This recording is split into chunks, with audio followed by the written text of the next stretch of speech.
El libro comienza en el atrio, luego se mueve al lugar santo y luego se mueve al lugar santísimo, luego se cierra la puerta del lugar santísimo, caen las plagas y entonces viene Jesús a bendecir a su pueblo. Es decir, sigue el mismo orden del santuario como se encontraba en el Antiguo Testamento.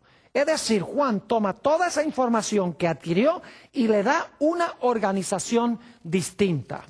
Tal vez les puedo dar un ejemplo para que podamos entender un poquito mejor cómo fue que Juan usó el material que tomó prestado. Quiero que se imaginen que va un constructor a Home Depot, que es un lugar donde se consiguen materiales de construcción. En realidad, imaginémonos que va un constructor y luego el siguiente día va otro constructor al mismo almacén. Los dos van a construir una casa. Y van y compran madera, compran clavos, compran tejas, compran cables eléctricos, compran lámparas, compran concreto, arena, baldosas. Es decir, los dos van y compran de los mismos materiales.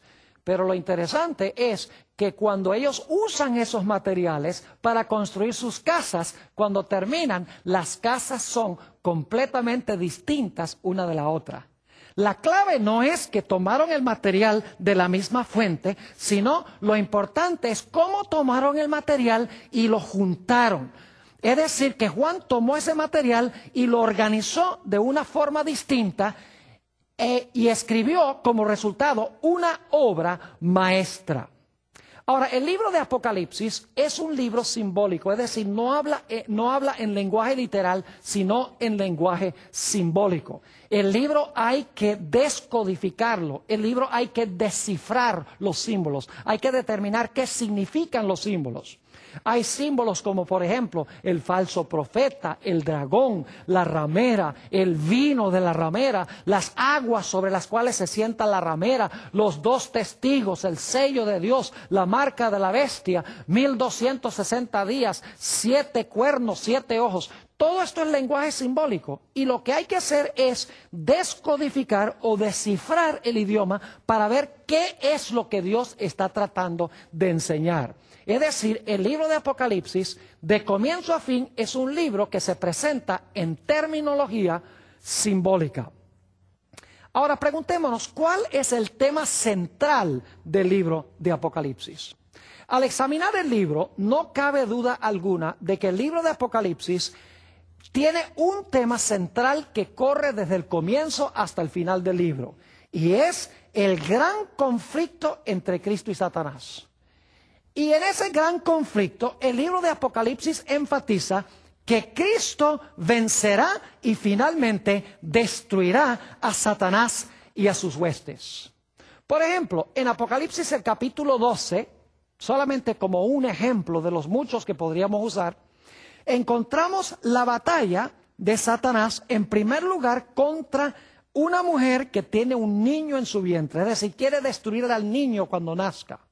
Se le escapa el niño, que resulta ser Jesús, es arrebatado a Dios y a su trono. Y luego entonces nos dice que Satanás se lanza contra la mujer que trajo a este mundo, al niño. Y luego entonces, al final del capítulo 12, dice que Satanás se lanza en contra del remanente final de esa mujer.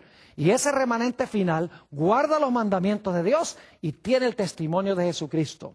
Es decir, el tema central de Apocalipsis es la gran batalla entre Cristo y Satanás y la gran victoria final de Cristo sobre Satanás junto con su pueblo. Ahora necesitamos tratar una o dos cosas más en cuanto a este primer profeta y su libro antes de pasar a hablar del segundo profeta. El libro de Apocalipsis, como mencionaba, es un libro cuidadosamente organizado. Consta de 2 mitades con un centro muy especial. La primera mitad del libro de Apocalipsis es de énfasis histórico, es decir, el énfasis está sobre la historia de la iglesia desde los tiempos apostólicos hasta el tiempo del fin. La primera mitad de Apocalipsis tiene 7 iglesias, 7 sellos y 7 trompetas. Las 7 iglesias, los 7 sellos y las 7 trompetas cubren el mismo periodo de tiempo, desde los tiempos apostólicos hasta el final de la historia, pero cada serie presenta la historia desde una perspectiva un poco diferente. Es decir, que la primera mitad de Apocalipsis, desde el capítulo 1 hasta el capítulo 9, presenta énfasis histórico. La segunda mitad del libro de Apocalipsis, que es desde el capítulo 12 hasta el capítulo 22, se enfoca no tanto en el desarrollo histórico de la iglesia, sino que se enfoca en el conflicto y la crisis final que va a afrontar la iglesia. Por ejemplo, la última parte del libro de Apocalipsis tiene que ver con el levantamiento del dragón, el levantamiento de la bestia, el levantamiento del falso profeta, los mensajes de los 3 ángeles que van a ir a todo el mundo, el cierre de la puerta de la gracia en el capítulo 15, las plagas y el tiempo de angustia, la segunda venida del Señor Jesucristo, el milenio y luego el cielo nuevo y la tierra nueva. Es decir, que la última mitad del libro de Apocalipsis es de énfasis casi totalmente profético, se enfoca en eventos del tiempo del fin.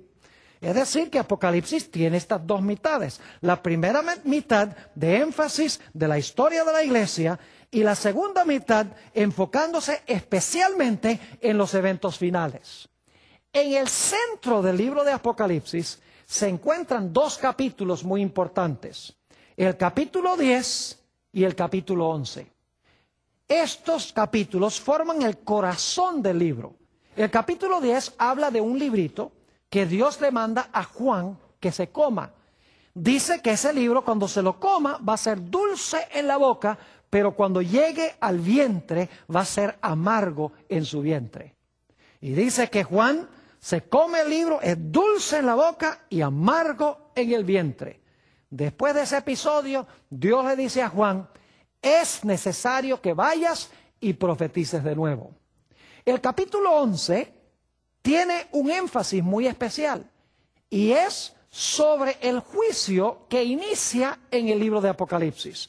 Por eso, en la conclusión de Apocalipsis 11:19, Juan ve el templo abierto y se ve en el templo el arca del pacto.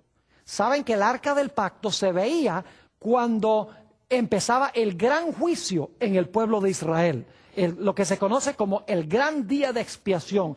Es decir, que en el centro de Apocalipsis tenemos 2 aspectos muy importantes. Tenemos el librito, que resulta ser el libro de Daniel, especialmente Daniel 8:14, un mensaje que es dulce en la boca, pero amargo en el vientre. Y luego tenemos en el capítulo 11 el comienzo del juicio en el cielo, en el lugar santísimo, a donde se encuentra el arca del pacto. Un detalle más en cuanto a este magnífico libro de Apocalipsis. Resulta que sabemos a través de la historia eclesiástica que Satanás procuró matar a Juan antes que Juan escribiera el libro de Apocalipsis. Y ustedes dicen, ¿cómo sabemos eso? Sencillamente porque uno de los padres eclesiásticos con el nombre de Tertuliano relata que en los tiempos del emperador romano Domiciano, Juan fue echado en un caldero de aceite hirviente porque quería matarlo. Pero Dios milagrosamente preservó la vida de Juan y como no pudo matarlo con el aceite, dice Tertuliano que este apóstol fue enviado a la isla de Patmos, a donde recibió la visión sobre el libro de Apocalipsis y a donde escribió su libro. Elena White, en su libro Hechos de los Apóstoles, página 455, corrobora esta tradición eclesiástica cuando dice lo siguiente: Juan fue echado en un caldero de aceite hirviente, pero el Señor preservó la vida de su fiel siervo, así como protegió a los 3 hebreos en el horno de fuego. Ahora, hemos estudiado en cuanto al primer profeta y en cuanto a su libro de Apocalipsis. Ahora quiero hablarles de otro profeta.